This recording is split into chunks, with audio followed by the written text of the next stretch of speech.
I know you heard me on the radio. Flexing, she loved the sound of my voice, it's the best thing. Daydreaming of the jazz all day. Pick up the phone late night with Larry K. I know you heard me on the radio. Flexing, she loved the sound of my voice, it's the best thing. Daydreaming of the jazz all day. Pick up the phone late night with Larry K.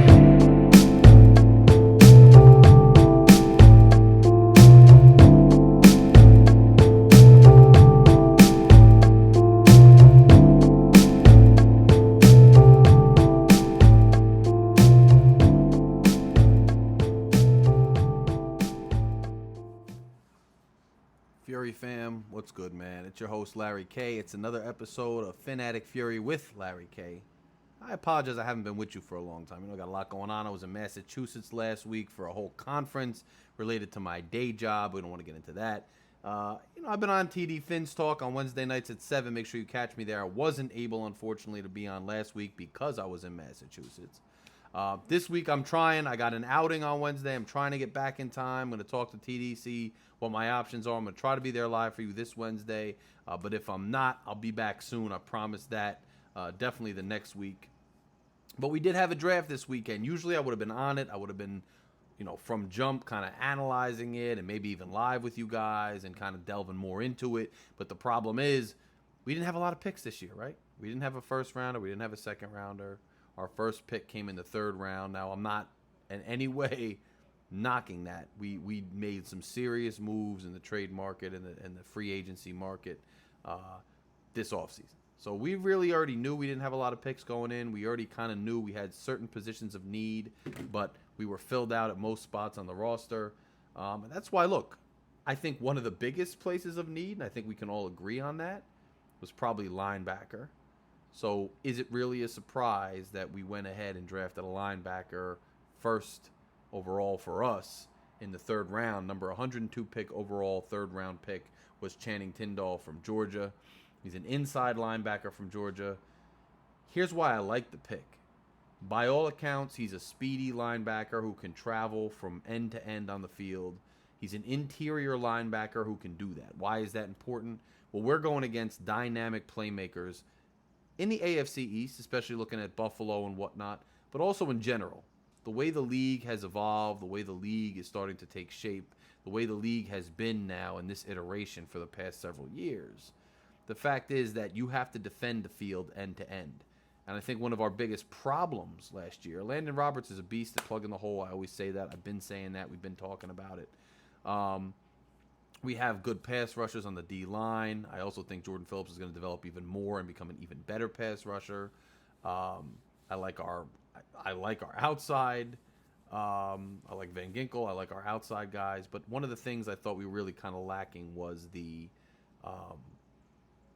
interior linebacker, the interior player on defense who could also cover end-to-end on the field, who could run horizontally across the field and make plays on some of these dynamic players, including even Josh Allen. You need somebody who can kind of be that spy, and if there's a reverse or if there's a yards after the catch or there's a screen or some, even a quarterback taking off, you need to be able to have a guy in the interior who could keep up with those guys, not necessarily just hit a gap, but keep up with the guys end to end. Now, will he start right away? Is he somebody that's going to be an early contributor? We will see. Third round players sometimes can be early contributors. Sometimes they're not. We will see. Do I think it was a good, smart draft pick at a position of need? Yes, I do. I like the pick.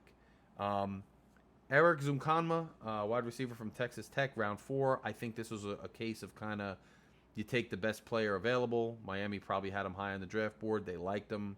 To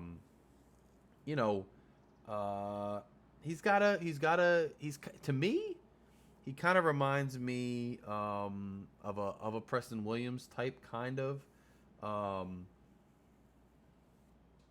he go up and catch the ball? Can he run routes that way? We'll see. The only reason I say Preston Williams is because he's kind of in that spot in the roster. Maybe they're not the same player, but, you'd have to think if Preston's trying to win a spot on the roster that he's going to be trying to do the same. He could be a special teams player, but, hey, you never know. You draft wide receivers. You can never have enough. You don't know who's going to emerge. You don't know who's going to get hurt. So I like the pick. Am I blown away by the pick? Is it something I was like, oh, no. No, but it is what it is. Cameron Good, outside linebacker from Cal, 6'4", 240 pounds. Great size for a pass rusher. He's played in a 3-4 scheme before. Outside linebacker, guys. Look, I've been saying this too. We only have so many draft picks. We only have them in certain rounds. We're not going to go out and get like superstar guys all the time, first, second rounders, because we don't have a first or second round pick. But what can you never... one thing I love, and I've been saying this, these pass rushers. They're coming at you from all angles. They're always fresh. I'm a big fan of the rotating the pass rushers into the game, in and out of the game. Defensive linemen, in and out of the game. Because the fresher you can stay with more effective players on the D-line, the longer you can conduct an absolute assault on the offense. The longer you can destroy the quarterback, and the more gas the offensive line on the other end becomes, because people really don't rotate offensive linemen very much. So the more you can do to rotate pass rushers in this league into the game and keep them fresh and have more effective guys coming at you, and we have creative pressure schemes on this team, and hopefully that continues, even though Flores is no longer here. Hopefully that continues. But if we continue to have these exotic schemes and we continue to be able to work different pass rushers in, it's a good move to bring in another outside linebacker with pass rushing potential. Then we've got, in round 7, we picked, and people want to make a big thing out of this, and I think some people are kind of just trolling and kind of talking, but we got Skylar Thompson, the quarterback from Kansas State.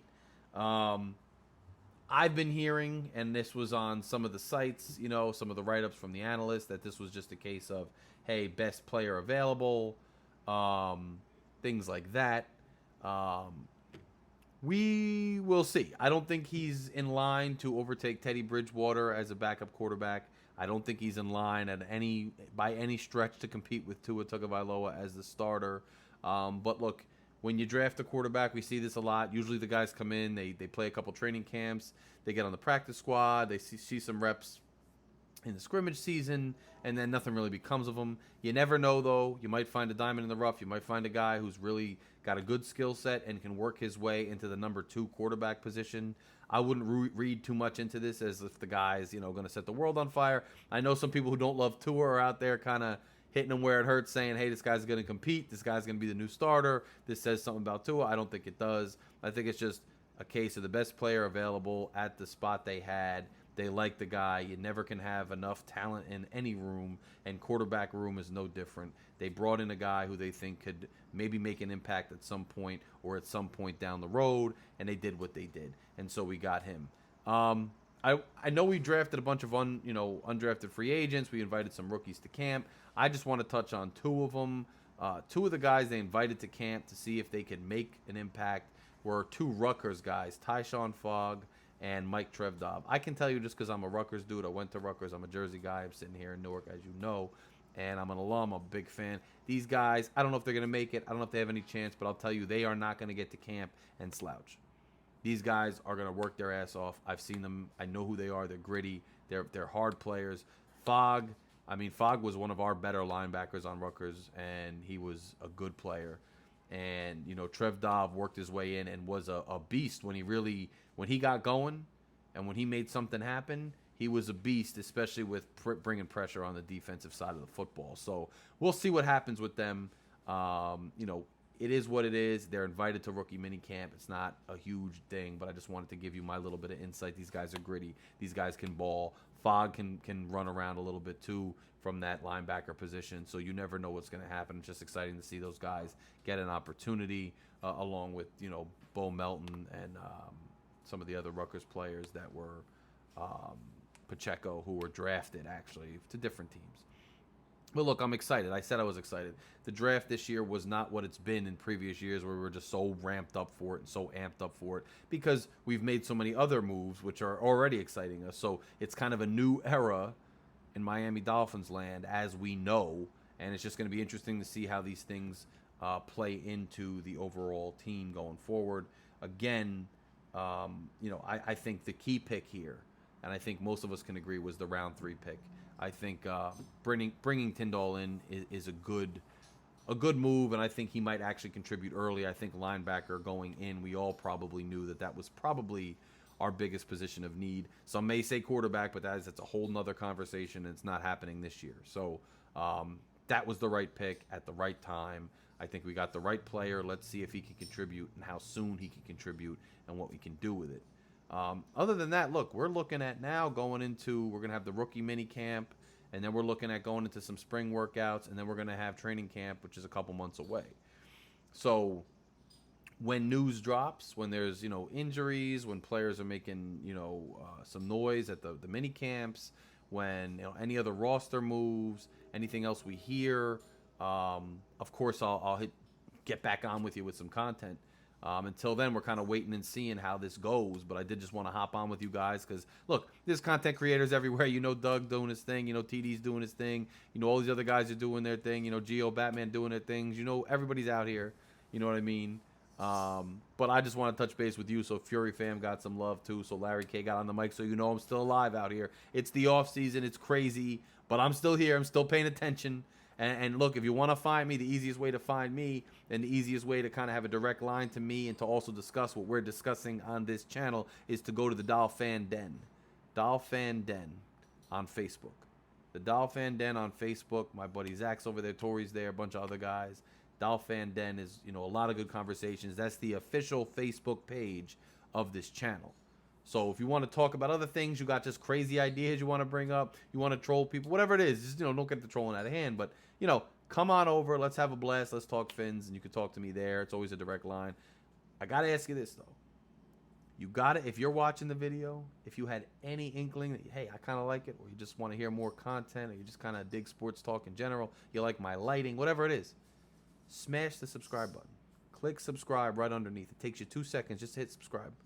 Hit like and then hit subscribe. It takes 2 seconds to hit subscribe. I'm so close to the 1,000 subscribers. TD's been going hard at work for me to try to get him. Doug's been showing love. Everybody, all you guys, Cap, and, everybody out here. You know who you are. Bleezy, you know who you are.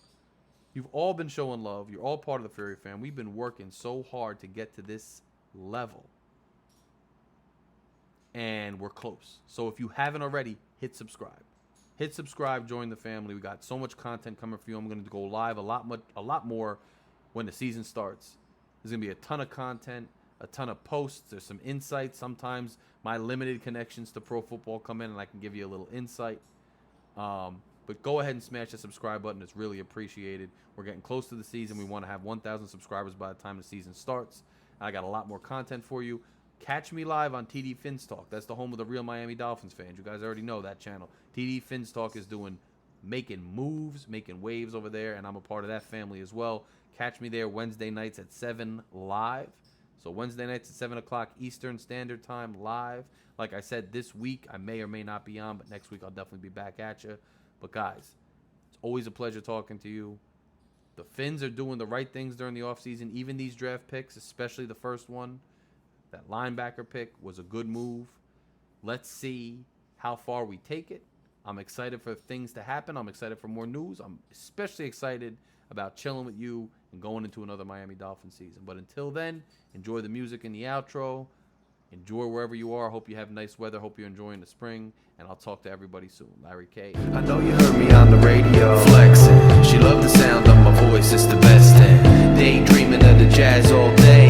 Pick up the phone late night with Larry K. I know you heard me on the radio